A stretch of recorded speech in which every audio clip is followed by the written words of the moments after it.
Imagine waking up every single day with a heavy, cold weight sitting right on your chest. It isn't just physical exhaustion from the night before, and it isn't just a lack of sleep. It's the suffocating weight of knowing that no matter what you do, no matter how much of your soul you pour into your work, you are completely invisible to the world. Shadow stood in the dimly lit hallway of the corporate office, his fingers gripping a stack of monthly reports so tightly that the edges of the paper were starting to crinkle and tear. His hands were shaking, just a little bit, rhythmically. From inside the director's office, he could hear it, the loud, booming, confident laugh of Richard. Richard was the kind of man who arrived 2 hours late every morning, spent half his day at the espresso machine flirting with the receptionists, and the other half taking credit for things he didn't even understand. For 3 long years, Richard had made Shadow's life a silent living hell. Then Shadow heard the words that made the entire world stand still. "Congratulations, Richard. You're our new director of operations. I knew you were the right man for the job." In that single fleeting second, Shadow's world collapsed. 3 years of skipped lunches, 3 years of 2 a.m. emails sent from a dark living room, 3 years of being the good soldier while Richard signed his name on Shadow's hard work. Shadow looked down at the cold, half-empty cup of coffee in his hand and realized a bitter truth. Loyalty is often just a trap for people with a good heart. If you've ever felt that burning sensation in your chest when you see an injustice happen right in front of you, that feeling that your hard work is just a ladder for someone else to climb, please hit the like button. It helps this story reach others who, like Shadow, are suffering in silence and need to know they aren't alone. Shadow was always the first person to arrive at the building. Every morning, the office lights were still off, the air was still cold, and the hallways smelled of industrial floor cleaner when he sat at his desk. He actually liked the silence of the early morning. It was the only time of day he didn't feel small. He was the Shadow, the one who fixed the typos, the one who recalculated the budgets that no one else bothered to check, the one who made sure the company didn't sink. Outside of work, Shadow's life had become a desert. He lived in a small apartment that he barely saw. He would get home at 9:00 p.m., too tired to cook a real meal, and just eat cereal over the sink while staring at his work laptop. His mother would call him, asking when he was coming over for dinner, and he would always say the same thing. "I can't this week, Mom. We have a big launch. If I do well, I might get that promotion." He had been saying that for 3 years.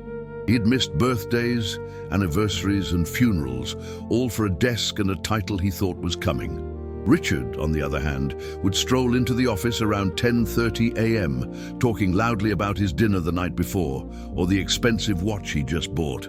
He would walk past Shadow's desk without even making eye contact, barely acknowledging his existence as a human being, and drop a heavy leather folder right on Shadow's keyboard, often knocking over his pens. "Shadow, buddy, take a look at this. I need it polished by lunch," Richard would say, already walking away. It wasn't a request, it was an order given to a piece of furniture. Shadow would open the folder to find it almost empty, save for a few messy scribbles on a napkin and some nonsensical notes that didn't even match the client's name. Richard expected Shadow to build the entire project from scratch, the strategy, the visuals, the financial projections, and Shadow did it every single time. He truly believed in meritocracy. He believed that if he just did the best job possible, the big boss, Mr. Miller, would eventually open his eyes and see the truth. The humiliation wasn't always a big explosion. It was the microaggressions, the tiny stabs that bleed you dry over time. During the Tuesday brainstorming sessions, Shadow would offer an idea in a quiet, professional voice. Richard would talk over him, literally cutting him off mid-sentence. "That's a bit too technical, Shadow. Let the big boys handle the strategy." Then, 10 minutes later, Richard would repeat Shadow's exact idea, but louder and with more hand gestures. Mr. Miller would beam. "Brilliant, Richard! That's the kind of outside-the-box thinking we need." Shadow would sit there, his heart hammering against his ribs, waiting for someone, anyone, to say, "Actually, Shadow just said that." But no one did. They all just looked at Richard because Richard was the one with the loud voice and the expensive suit.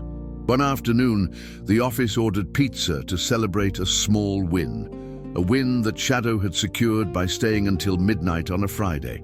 When the boxes arrived, Richard grabbed the last 2 slices of the premium pizza and sat right on the edge of Shadow's desk, his back turned to him. As he ate, crumbs fell onto Shadow's clean keyboard and his carefully organized documents. Richard didn't even notice. He just kept talking about his weekend plans. Shadow looked at the crumbs, then at his own hands, which were trembling under the desk. He felt a wave of shame so deep it made him feel nauseous. He wasn't even a person to them. He was a tool. Shadow endured it all because of hope. There was a senior management position opening up, a role that came with an office, a real salary, and most importantly, respect. Mr. Miller had told the whole team that results would speak for themselves and that the person who showed the most dedication would get the spot. So, Shadow pushed himself even further. He stopped going to the gym entirely. He stopped answering texts from his friends until they eventually stopped sending them. He became a ghost, a phantom of the office, sacrificing his mental health and his physical body to make Richard look like a genius, all in the hopes that at the finish line, the truth would be revealed. The day of the promotion announcement arrived like a heavy storm cloud. The break room was decorated with a few sad balloons, and there was a table with cheap sparkling wine in plastic cups. Shadow felt a knot in his stomach so tight he couldn't even swallow water. He thought to himself, "This is it. This is the moment my life changes." Mr. Miller is a smart man. He has to know.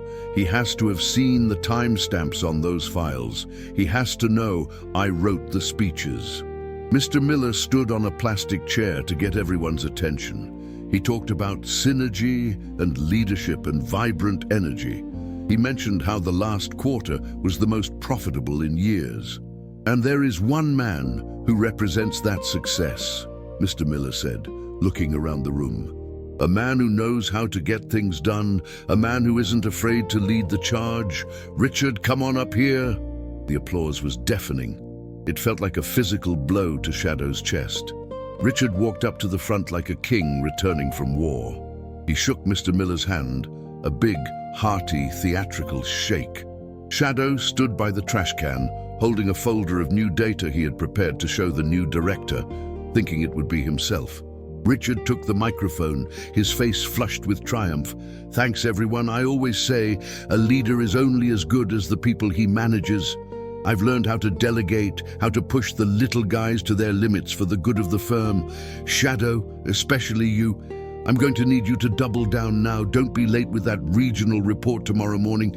The expectations for my department are much higher now." The room erupted in laughter. It was a joke to them, a friendly ribbing. But to Shadow, it was the sound of 1,000 doors slamming shut at once. He felt the blood rush to his face, a heat so intense it stung his eyes, and then he felt it drain away, leaving him cold and hollow. He realized in that moment that he wasn't a shadow by accident. He was a shadow because he had spent 3 years allowing other men to block his light. He had been complicit in his own disappearance. Shadow felt completely betrayed by the very idea of hard work. I want to ask you a sincere question, and I want you to be honest in the comments. Have you ever had a Richard in your life? Someone who didn't just take the credit, but actively tried to make you feel smaller while they got bigger? Type, "I've been there," in the comments. Let's show the world how many people are carrying this burden right now. That night, Shadow didn't go home to his cereal and his quiet apartment. He drove to a dark park and sat in his car for 4 hours, staring through the windshield at nothing. The engine was off and the cold seeped into his bones, but he didn't care. He asked himself the same questions over and over. Where did I go wrong? Was I too quiet? Was I too helpful? Why am I the one sitting in the dark with a broken heart, while the man who humiliated me is out at a steakhouse celebrating with my boss? He began to spiral into self-doubt. He wondered if maybe he really didn't have what it took. Maybe he was just a worker bee, a background character in someone else's movie. The mental strain finally manifested in his body. His head started to throb, and his throat felt like it was lined with glass. He was hit by a fever so intense it felt like his body was trying to burn the memories of the office out of his brain. He stayed in bed for 3 days. His phone buzzed on the nightstand, but he didn't answer. He couldn't. Not a single person from the office called to ask if he was okay. Not one person sent a "get well" text. On the second day, Richard called. Shadow made the mistake of answering, thinking it might be an apology. "Where the hell are you, Shadow?" Richard's voice was harsh, devoid of any empathy. "I've got the board meeting in 2 hours, and I can't find the data projection file on the shared drive. You can't just disappear. People are depending on you. Don't be so selfish, man.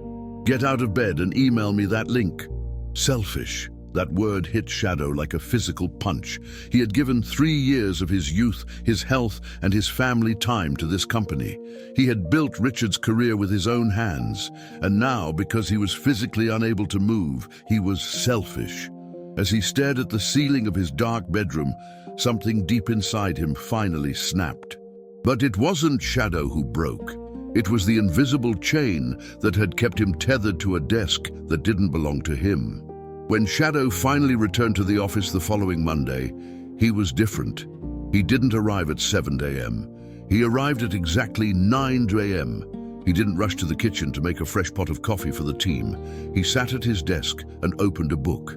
At 9:15 a.m., Richard marched over, throwing a thick stack of unorganized papers onto Shadow's desk.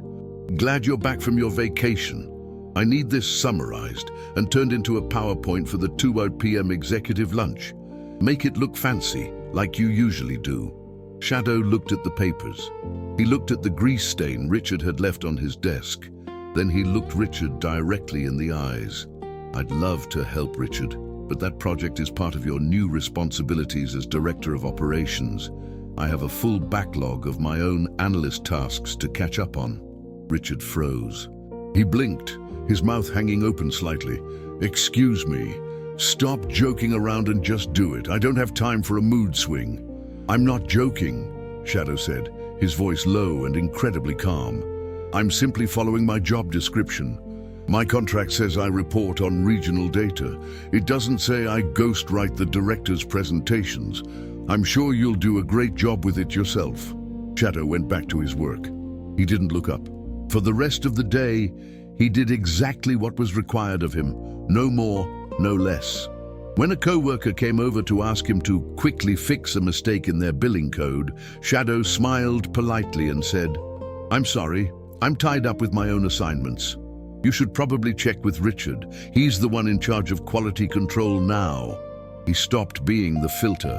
For 3 years, Shadow had been the invisible net that caught every mistake before it reached Mr. Miller's desk. He had quietly fixed Richard's math, corrected the grammar in the company newsletters, and smoothed over client complaints. Now, he simply let the net drop. He let the incompetence of the office flow freely, unhindered, toward the top. What Shadow is doing right now is something very few people have the stomach for. It's called quiet quitting, but it's more than that. It's the reclamation of his soul. It takes a massive amount of courage to watch a fire start and not try to put it out, especially when you're a natural fixer. If you enjoy stories that show the power of setting boundaries and standing up for your own worth, please subscribe to the channel. We post these long-form dramas to remind you that your life is not a resource for someone else to exploit. 2 weeks passed, and the office began to fall apart at the seams. It was like a clock where the smallest, most important gear had simply stopped turning. Reports were being submitted to the executive board full of massive, embarrassing errors. Deadlines that were once met with ease were being missed by days. A major client, the company's biggest account, called Mr. Miller directly, screaming because Richard had tried to explain a financial strategy that he clearly didn't understand. There was an emergency meeting called in the main boardroom. The air was thick with tension. Mr. Miller was pacing, his face a bright, angry shade of red. He slammed a folder down on the table. "Can someone tell me why these numbers don't add up? Richard, this is your department. This report looks like it was written by a middle schooler." Richard panicked. He looked around the room, his eyes landing on Shadow, who was sitting quietly at the far end of the table. Richard pointed a shaking finger. "It's Shadow, Mr. Miller. He's the problem. He's been sabotaging me. Ever since I got the promotion, he's become lazy, arrogant, and negligent. He's intentionally holding back information to make me look bad. He's the reason the client is leaving." The room went silent. Everyone looked at Shadow. Mr. Miller turned his gaze toward him, his eyes narrowing. "Shadow? Is this true? Is this how you treat this company after everything we've done for you?" Shadow didn't flinch. He didn't get angry. He stood up slowly, opened his laptop, and connected it to the big screen.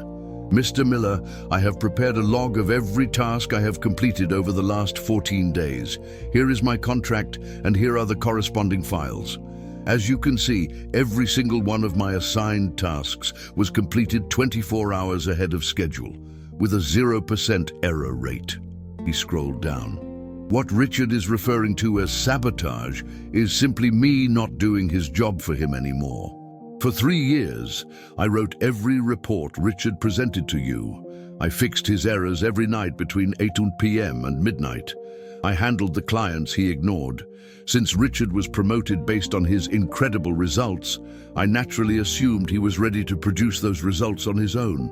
If the department is failing now, it's not because I've stopped working. It's because the person you put in charge never knew how to work in the first place." The silence in that boardroom was so heavy, it felt like it could crush the table. Richard turned a deep, sickly purple. He tried to speak, but only a small, pathetic squeaking sound came out. Mr. Miller looked at the screen, then at Richard, then back at Shadow. The mask had been ripped off, and the reality was uglier than anyone had imagined. After the meeting, Mr. Miller called Shadow into his private office. The big boss looked tired. He looked like a man who had realized he'd been tricked by a flashy smile and a loud voice. "Shadow, I don't even know what to say. I see it now. I see the timestamps. I see the work. I've made a terrible mistake." He leaned forward, his voice desperate. "I'm firing Richard immediately, escorting him out of the building, and I want to make things right. The director position is yours. I'll double the salary Richard was going to get. I'll give you a signing bonus. Just stay, please. Help me fix this mess." Shadow looked at Mr. Miller. He looked at the expensive paintings on the wall and the heavy mahogany desk. For 3 years, this was the dream. This was the goal. But as he stood there, he realized he didn't feel excited. He didn't feel a sense of victory. "I appreciate the offer, Mr. Miller," Shadow said, his voice steady, "but I have to decline. I'm resigning, effective immediately." Mr. Miller gasped. "But why? I'm giving you everything. I'm giving you the title, the money, the power." "You're giving me those things because the house is on fire," Shadow replied. "If Richard hadn't failed so spectacularly today, if he had just been mediocre enough to get by, you would never have called me in here. You would have let me stay in that corner desk forever. You didn't value my talent. You just realized you missed my labor. I don't want to work in a place where I have to stop being good just to be seen." Shadow walked out of the office. He didn't wait for a response. He went to his desk, took his one small box of belongings, and walked toward the elevator. He passed Richard, who was being watched by a security guard as he stuffed his things into a trash bag. Richard looked up, his eyes full of hate and desperation, but Shadow didn't even feel a spark of anger. He felt pity. Richard was a man who owned nothing but a lie. Shadow was a man who owned himself. As the elevator doors closed, Shadow felt a weight lift off his chest, the weight that had been there for 3 years. He walked out into the afternoon sun, the air smelling of rain and possibility. He didn't have a plan. He didn't have a new job lined up. But for the first time in a very long time, he could breathe. Oftentimes, we are taught that endurance is the ultimate virtue. We are told that if we just put our heads down and grind, the world will eventually reward us. But the hard, cold truth is that some people will only ever see you as a tool to be used until you break. Dignity isn't about winning an argument or getting a fancy title. Dignity is about knowing the exact value of your soul and refusing to sell it to people who don't even know your name. Sometimes, the most powerful thing you can do is simply walk away and let the people who didn't appreciate your presence experience your absence. Don't be the shadow of someone who has no light of their own. Be your own light, even if it means walking into the unknown alone for a while. Thank you for staying with Shadow until the very end.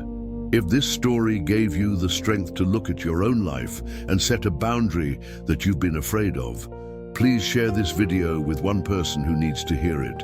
And tell me in the comments, if you were Shadow, would you have taken the money and the promotion at the end, or would you have walked out the door? I really want to know what you think. I'll see you in the next story.